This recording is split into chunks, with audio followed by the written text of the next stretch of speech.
Hey curators, welcome back for episode 20 of the Yarn Curator podcast. My name is Naomi. Welcome to my channel where I like to talk about primarily knitting, spinning, sewing, occasionally sewing, and this week we have crochet as well, so that's exciting. If you are a new viewer, welcome. As I said, my name is Naomi, and if you're a returning viewer, welcome back. I'm happy to have you here again for another week of yarny goodness. If you'd like to follow me on social media, I am the Yarn Curator on Instagram as well. And if you want to be friends on House of Cardigans, if you want to be friends on Ravelry, I am House of Cardigans over there. I should probably slow down. So I do have a few things that I would like to just hit at the top of the episode, get them out of the way before I get too into the nitty gritty of everything. And the first is probably about a month ago, the channel went over 300 subscribers. And so I had been teasing before then that I would do a 300 subscriber giveaway.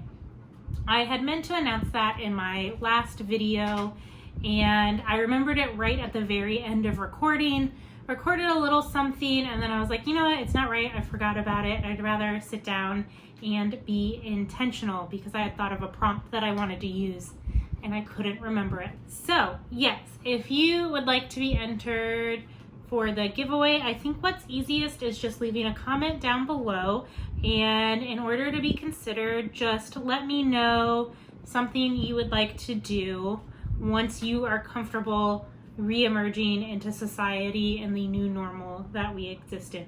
For me, it's going to be going and getting a haircut. I've been debating coloring my hair, which I can just see Zoe is my sister, throwing something at the TV right now because I keep telling her to embrace her natural color, and which I have been doing for like the last, 6-7 years now, and I haven't dyed my hair in that long, but I think being stuck at home has made me want some kind of change. That seems the easiest. I have a color in mind. I can't think of what it's called off the top of my head, but it's that really pretty dark brown with kind of red purple undertones. I don't know why the word is escaping me right now. When I used to dye my hair, I would always gravitate towards that color. And so yeah, I was at Target earlier today looking at boxed colors, but I think I'm gonna go full tilt, treat myself, and also give the girl who normally cuts my hair a little bit more business. So I'm not quite ready to go back to the salon, but when the time comes, I'm thinking a cut in color is what I'm going to do, as a treat for me. So let me know down below what you're looking forward to doing, or what's going to be like a little treat for you once the restrictions start easing and you feel comfortable re-emerging back out into society. One more thing at the top of the episode, kind of in administration, but it also leads us into finished objects. I have been saying, since we've been physical distancing, I've been working home since March 20th, and so I've been saying I need to knit or crochet myself a coworker, which I have. So this is my entry into a very informal make-along called the Coworker MCAL, and I made the Dumpling Cat pattern. I did not write down the designer's names. It is a free pattern on Ravelry. Nailed it with the face. And I am a novice crocheter. It is not my strong suit. I can mechanically do the motion of the stitches, but being able to look at the fabric and read the stitches and know where to insert has always eluded me. So I'm pretty chuffed with this. It is not perfect by any stretch of the imagination. So first off, look at those sweet embroidery skills on the face, but I'm gonna turn to the back, and this is why it's the back. So I don't know what I did. I don't know if I picked it up, set it down and picked it back up and started going in the opposite direction. I don't know if I was working the single crochets wrong. I don't know how the ears ended up two different shapes. This cat has seen better days. But that being said, I used this crochet hook right here. It is a 2.75 millimeter hook. I ordered it as part of a set off of Amazon for another crochet stuffy that I want to attempt.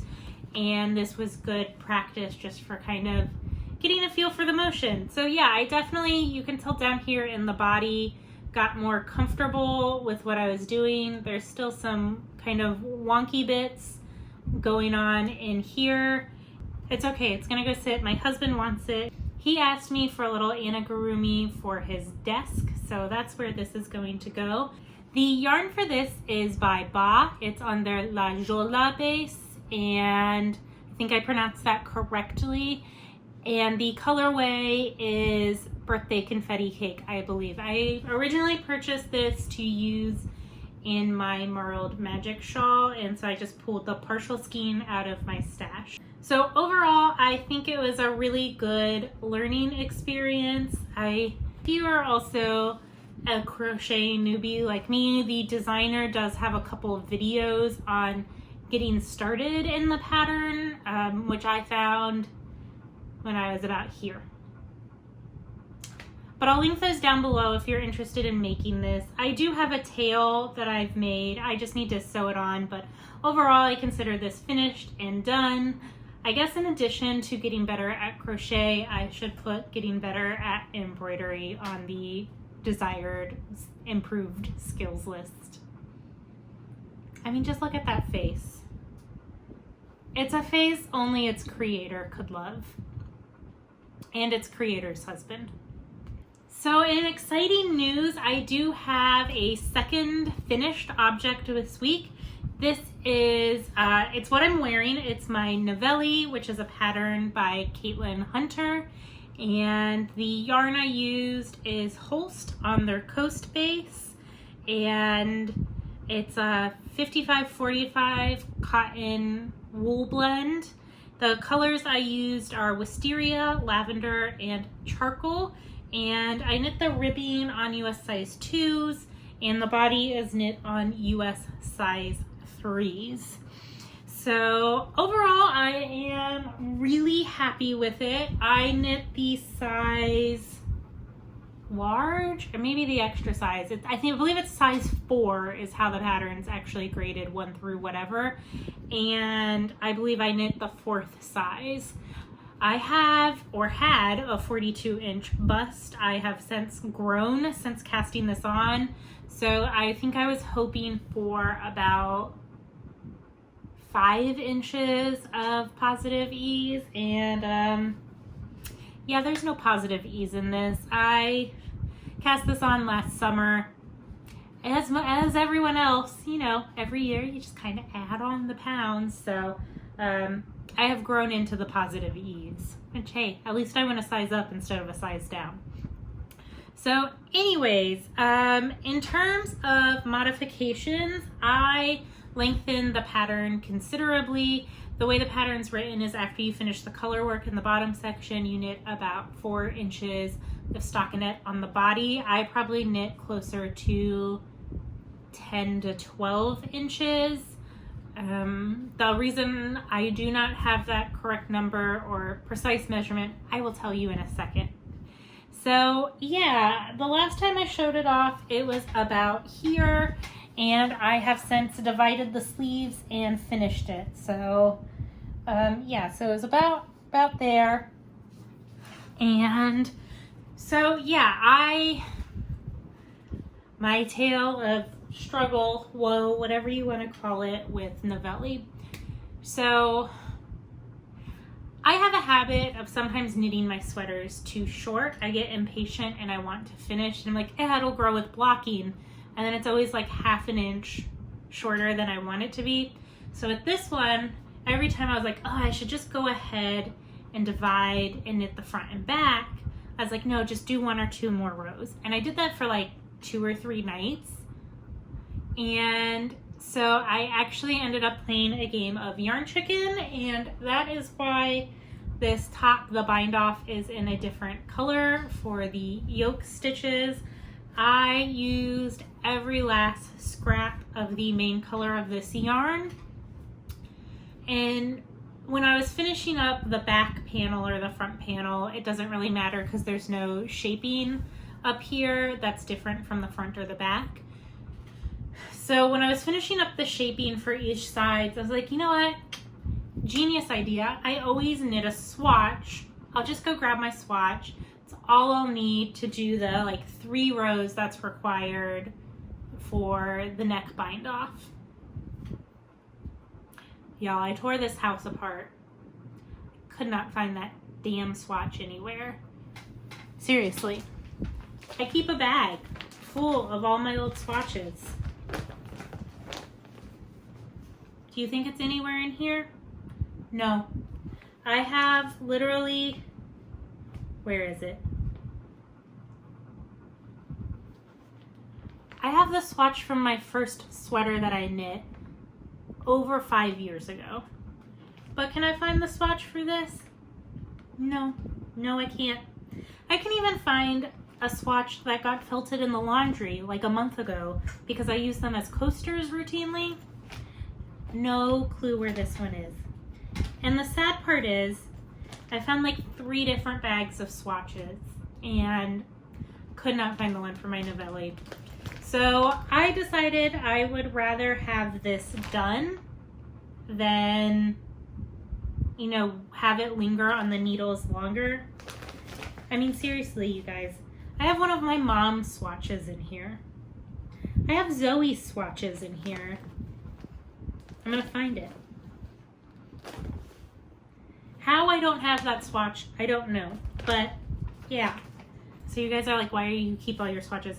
I have a plan of one day joining all of these and making a scrappy swatch quilt. That's the only way a blanket's ever gonna get done in my home. There's also a blanket project in there. My cozy memories. Anyways, I could not find the swatch to save my life.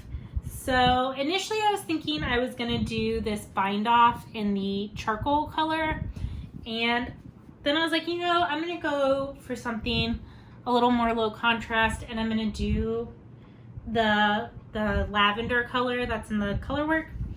I don't know if I'm sold on it. I'm not sold on the fit in general. It's a little overly boat neck in shape. It comes quite far out, and so I think I might, this is the only end I haven't woven in is for the neck. So I think I might rip this out, decrease a couple stitches to close it up a little bit, and I think I might do it in the charcoal instead, and I will probably like it a lot better. So the other issue with me growing in size while I knit this is the arms were a little bit tight. The way the pattern's knit, since it has that drop sleeve detail, is you pick up your sleeves and then you start knitting down. So it occurred to me that I'm using Holst and it's not a superwash yarn. So in order to get the depth that I needed for the armholes, I just cut a steek. So I cut about 1 inch down and added a steek in right there. I did machine reinforce it.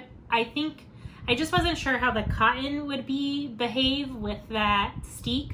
Otherwise, I don't worry about it, and I really don't even think it was necessary because, like, when I was weaving in my ends on this color work section down at the bottom, it, you know, like the ends themselves were already kind of felting together just from the, you know, being pulled in and out of the bag and just naturally rubbing together.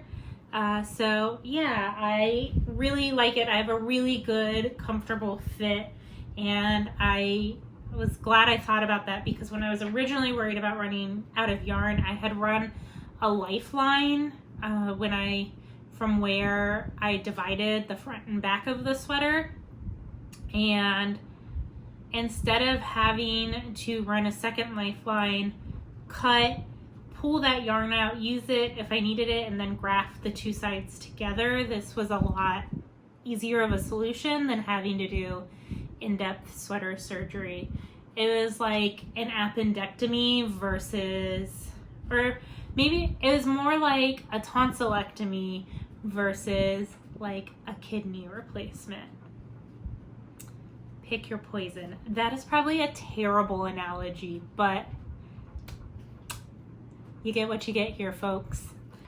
So yes, I did choose, once again, because I ran out of yarn and I just like the way it fits, and Florida, I chose not to pick up and do anything more on the sleeves. I debated once again picking up just a little bit of gray, knitting 1 or 2 rows of ribbing and casting off, and that might tie those in a little bit better, but I like it the way it is right now. It's nice and cool and light.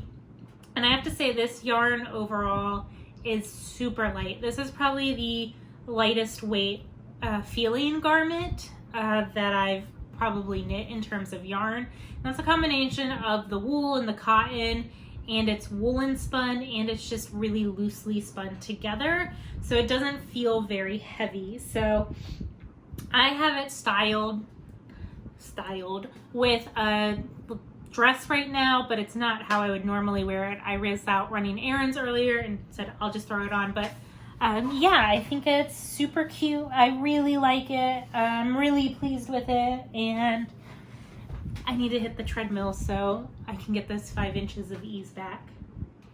Moving on, because that wasn't enough. So next up is my Forest Park cardigan. As you guys know, if you've watched for a while, this is a sweater I'm knitting for my husband. It is a pattern by Hopkins. I'm knitting it on US size 6 needles and using US size 5 needles for the ribbing. The yarn I'm using is John Arbon DK on his Viola base, and Southdown Yarns Flocked In. And that's a naturally dyed yarn. It doesn't have like a colorway name, but the John Arbon is in the Nimbus Cloud colorway. The last time I talked about this, I had finished the body and bound that off. So since the last time we spoke, I have worked one whole arm. It does have a little bit of that same tree color work motif on it.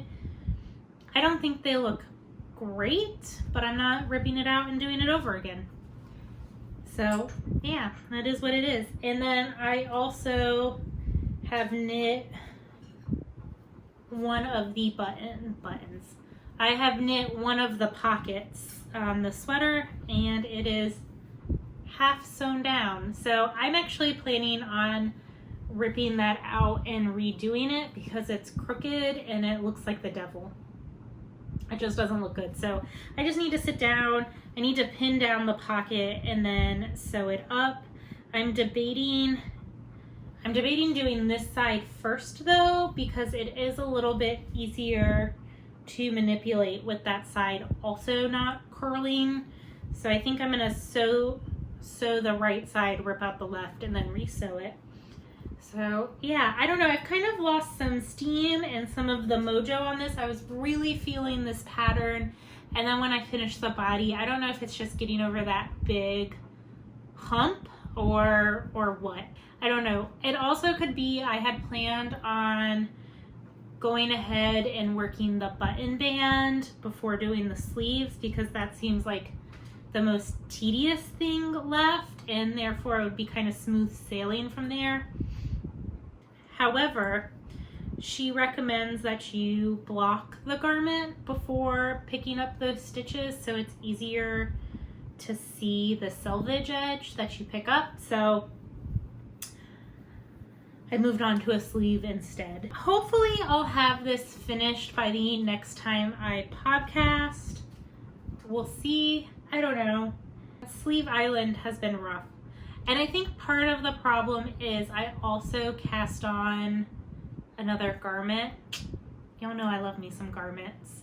So I think that because I cast that on and I went ahead and worked the sleeve on that, and I'll show it off here in a second. I think maybe it was like I had just done 2 sleeves. I don't know, maybe it was sleeve overload instead of sleeve island. Or multiple sleeve island eye. Is that a thing? Sleeve islands. Sleeve archipelago. Would that count? I think that is that a thing? We should make it a thing. For my final whip, I told you guys I cast on another garment. I've been talking about it for a while now. Sorry if the angle looks a little bit different, you guys. I seem to always be tempting the fate of the iPhone gods, and my camera cut off in the middle of recording. So I've cleared up some space on my phone, as is the usual struggle, and we're back. I was in the middle of talking about Trescao. I'm just going to start over from the beginning. So this is a pattern by Dervout. It's a free pattern on Ravelry, and I am knitting this out of magpie fibers on her Swanky sock base, which is an MCN blend, and one skein of mohair from my sister Zoe's shop, and it's Felicity Yarn Studio. She also has a podcast. Can't remember if I said that already or not. So I am holding these double to get a DK weight yarn. I cast this on probably about 2 weeks ago, right after I filmed my last episode, and this is all I worked on for about a week. In that time, I knit the yoke. I did all of the raglan increases, which you can't really see too well here, but it has this lovely eyelet detail on either side of the raglan. I hope that's coming through. And then I went ahead and knit one sleeve with all of the stitch markers, and then the cuff is a garter stitch cuff, which I've never done that before, so that was an interesting experience. I do think I'm gonna rip out the bind off and redo that. I'm thinking about doing a tubular bind off for the cuff, which should help with the rolling that's going on. Now you're probably asking yourself, what the heck is this and what's going on here? So this is my working yarn from the body. I just have it tied up to the garment with an old headband, because since I'm only using 2 skeins of each of the yarns, I wanted to make sure I had enough yarn to work full sleeves. So I am going ahead and working the sleeves out of this yarn, and instead of having to cut that yarn and weave in more ends than is necessary, this was my little hack. I don't know if you can call it a hack, but I will do whatever I have to do to not weave in more ends than necessary. The plan is to pick up this next sleeve, mimic the decreases here, and tally on, and then I can just join in the body, alternate skeins, and be hopefully have this done and the next time we film. I've said that about 2 sweaters. I don't think that's reality. I do think the magpie is slightly different in this second skein, so I do think it's a good call to stop there, go ahead and work the sleeves, and then alternate the remaining amount on the body. But I have absolutely enjoyed this knit. I could not put it down. I only put it down so I could work on other things. That does it for kind of the making portion of things. I have been feeling like I've been in a little bit of a slump, and I think that's because every day is starting to feel really monotonous, and so my mojo has kind of not left, it just hasn't been super strong. And the only thing I can think of is like when I used to physically go to work, I would look forward to going home and knitting, but now I stay home and work. I used to work in our Florida room or a sunroom, and the Wi-Fi is really bad out there, so then I had to move and set up a little improvised desk in our living room. And so now, instead of at least leaving the Florida room and going to the couch for the evening, I move from one part of the couch to a different couch seat, because that one is work and the other one is pleasure. I don't know. It's all of that is to say is that in an effort to re-spur my knitting mojo, I have purchased a couple things. I mentioned this in my last episode that I want to crochet the hippopotamus pattern, and I did not have the proper size crochet hook, so I just picked these up on Amazon for about $15. I figured it was a good way to dip my toes in the crochet hook waters. I've already used one for that little cat earlier. Overall, I think they're good. I couldn't tell you what makes a good or bad crochet hook, so it did the job. I don't know. But yeah, I will keep practicing, and at least I have some options of sizes. And then if any of you have been following Amy Florence, I did buy one of the many pre-orders of Don't Touch Your Face that she talked about on her daily vlogs. So this is one skein of her DK base in the Don't Touch Your Face colorway. It's got this really pretty navy blue, which I've been into lately, as well as this kind of neon coral peach and splashes of yellow and purple. So she did do another colorway called Wash Your Hands that has the colors I am normally very into, which is purples and lavenders. But she put on her Instagram what this colorway would look like knit up on one of her sock snakes. And I really liked the way this was knitting up. So I snagged it thinking it could be a hat potentially, or maybe color work and a yoke. And yeah, for now it's just gonna be a little artifact documenting the pandemic in my stash. I had actually forgot I made this purchase, and I'm a little towards it. So this is 2 skeins of Kindred Red. It's the crystalline colorway. Zoe had sent me a picture on Instagram of this yarn, which I will insert here. And it was this really pretty lavender with splashes of, once again, that kind of neon peach colorway. And it was a mystery color dyed for the Cast On Club through Scratch Supply Co. Anyway, she teased it on Instagram like mid-May, so it's not like it was really letting the cat out of the bag. And I went ahead and scooped up 2 skeins because I liked it so much.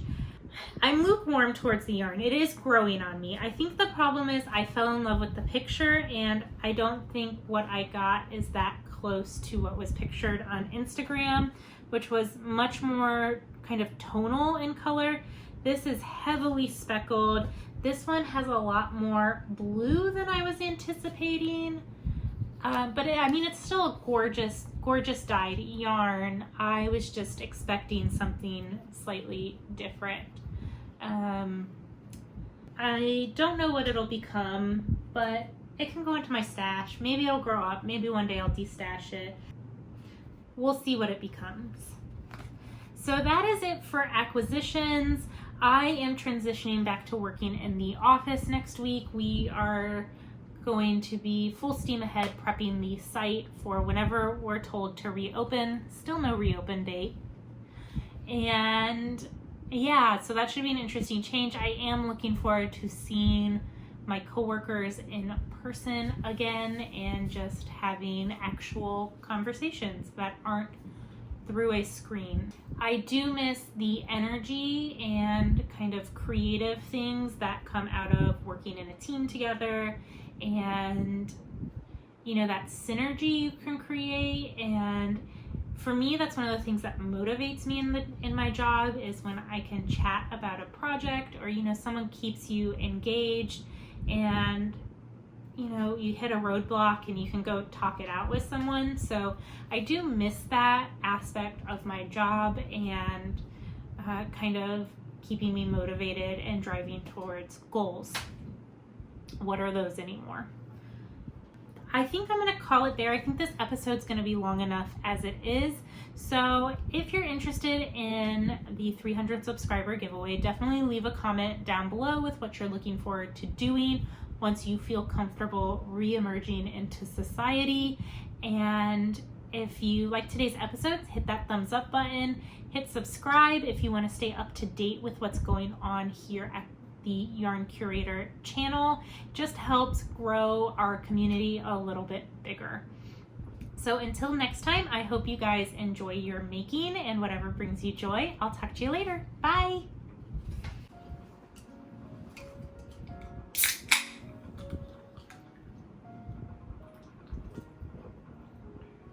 Little anamagurumi, anamagurumi. Ba, it's their La Jolla base. The yarn for this is by Ba. It's their La Jolla base. I don't know why I put that accent on it. La Jolla. The yarn itself is from Ba. It's their La Jolla base. La Jolla? La Jolla. La Jolla. La Jolla. My Cuban ancestors are rolling in their grave at my crappy Spanish. Sleeve